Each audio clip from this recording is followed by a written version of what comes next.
Hello there, my name is Diablo. I'm a DJ producer. I live in between London and Amsterdam. Was born in a small village near the German border in Holland. And I'm proud to have a release coming up on Axtone together with Mad Nash, Starlight. I became a DJ. It's actually quite a complicated story, but to make it easy on you guys, I started off as a video producer. I wanted to become a movie director or producer.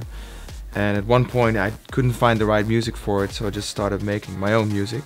A friend of mine sent it to a record label. They ended up signing me, and that was a couple of years ago, and now I'm a producer, and from producing I basically came to the realization that I didn't have a band. So I started DJing, because that sort of is a one-man band, right? So it's been a great experience so far, and I just hope to keep growing in the years to come. In my own country, it's a tie between the Paradiso and the Milky Way. But in looking at the world, I've recently played in a brand new club called Light in Vegas, and it's absolutely blown my mind. Like the sound system, the lights, the entertainment, the screens, it's absolutely mind-blowing. If you're there, make sure to check it out.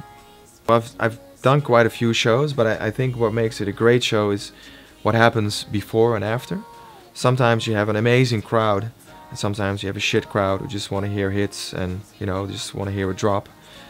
But when everything comes together and everything that around it becomes magical is when you're touring around with other artists that you admire and respect, and it becomes sort of more like a total experience. I had this when I was touring through Australia a few times, because you're sort of stuck on this huge island and you're in it together. You can't leave the island, and you're just doing this tour for like 2 weeks together. The favorite ones I did were the Future Music Festival tour and the Summer Days Festival tour. It's great because you get to hang out with people that you admire, like, you know, like Sven Väth and Carl Cox and Josh Wink, and bands like MGMT and the Chemical Brothers. And it's great to see them at work, to have breakfast with them and just talk about music, and that makes it a great experience for me.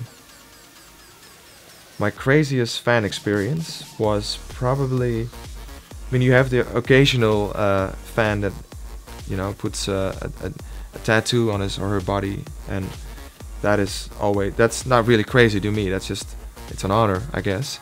That's probably also why I try to come up with original title names, like Pain is Temporary, Pride is Forever, or Hooligans Never Surrender.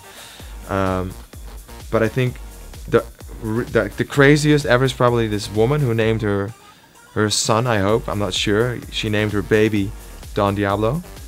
That's pretty freaky to me.